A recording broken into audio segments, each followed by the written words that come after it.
Salam pemirsa, Tiongkok tengah menghadapi lonjakan signifikan dalam kasus penyakit menular saluran pernapasan.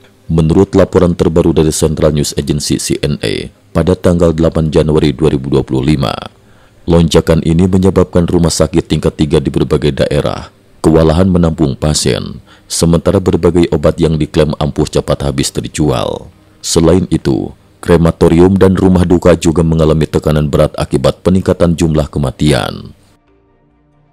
Multiple virus menyebar bersamaan di daratan Tiongkok. Laporan tersebut mengungkapkan bahwa beberapa virus sedang menyebar secara simultan di berbagai wilayah Tiongkok. Pada tanggal 7 Januari 2025, sebuah kasus keluarga 6 orang di mana 5 anggota keluarga terinfeksi flu palsu menjadi perbincangan hangat di media sosial. Data terbaru dari Pusat Pengendalian dan Pencegahan Penyakit Tiongkok CDC PKT menunjukkan bahwa tingkat positif virus flu terus meningkat, dengan lebih dari 99% kasus dikategorikan sebagai flu palsu. Para dokter menyarankan agar individu yang terinfeksi segera mendapatkan pengobatan untuk mencegah perkembangan menjadi pneumonia. Seorang netizen mengomentari bahwa laju penularan flu palsu ini sangat cepat. Flu palsu menular melalui droplet, seperti percikan bersin atau batu. Di tempat ramai seperti sekolah atau pusat perbelanjaan, penyebarannya berlangsung cepat seperti api yang berjalar di padang kering, ujarnya. Kasus penyakit menular langka di Jiangsu memicu kekhawatiran. Pada tanggal 8 Januari 2025, Guangming Online melaporkan konfirmasi kasus penularan penyakit menular langka di Provinsi Jiangsu.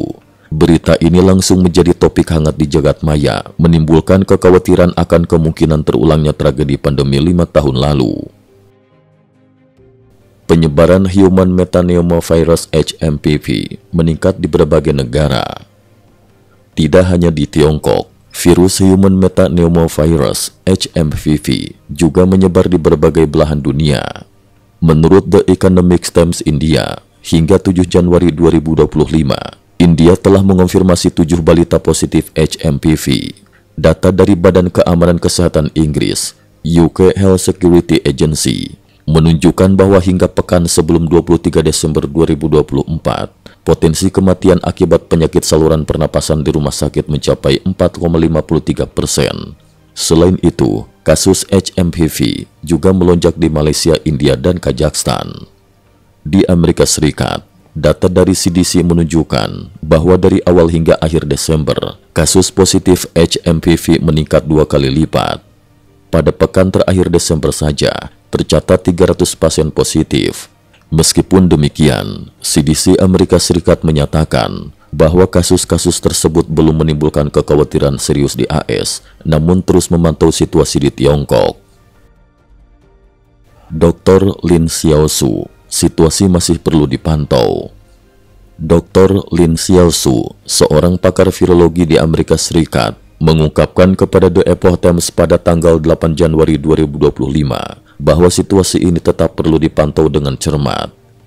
Meskipun kasus di AS belum menimbulkan kekhawatiran besar, perkembangan di Tiongkok harus diawasi untuk mencegah potensi penyebaran lebih lanjut, ujarnya. Larangan perdagangan unggas hidup di Shanghai sebagai langkah pencegahan. Pada awal tahun ini, Shanghai secara mendadak mengumumkan larangan perdagangan unggas hidup selama 3 tahun. Berdasarkan data dari CDC PKT, sudah terdapat 23 kasus infeksi flu burung jenis H5N1, H7N9 dan beberapa subtipe lainnya pada manusia. Data dari Universitas Kedokteran Tiongkok, China Medical University, dan rumah sakit afiliasi menunjukkan bahwa flu burung umumnya menyerang unggas dan burung, namun beberapa subtipe virusnya dapat menular ke manusia melalui kontak langsung dengan unggas atau burung yang terinfeksi, atau melalui kontak erat dengan pasien yang sudah tertular. Dr. Lin Xiaosu menilai bahwa jumlah kasus flu burung yang menular ke manusia dalam jumlah banyak membuat pihak Shanghai khawatir akan potensi penyebaran lebih lanjut. Keputusan untuk melarang perdagangan unggas hidup adalah langkah penting sebagai peringatan. Mengingat Shanghai adalah kota besar, perlu dipertanyakan apakah kota lain seperti Guangzhou akan mengambil kebijakan serupa dan seberapa besar ancaman flu burung di Tiongkok saat ini, ujar Dr. Lin. Selain itu, Beberapa lembaga riset di daratan Tiongkok juga diketahui melakukan penelitian mutasi flu burung yang dapat meningkatkan risiko penyebaran virus. Kematian pertama akibat H5N1 di Louisiana, AS. Sementara itu, CDC Amerika melaporkan pada tanggal 6 Januari 2025 bahwa di negara bagian Louisiana terdapat 1 orang yang meninggal akibat flu burung H5N1. Ini merupakan kasus kematian pertama akibat H5N1 di negara bagian tersebut, menambah kekhawatiran akan potensi penyebaran virus flu burung di Amerika Serikat. Kesimpulan, situasi penyakit menular saluran pernapasan di Tiongkok dan penyebarannya ke berbagai negara menunjukkan perlunya kewaspadaan dan tindakan pencegahan yang serius. Masyarakat diimbau untuk tetap waspada, mengikuti protokol kesehatan, dan segera mencari pengobatan jika mengalami gejala penyakit menular.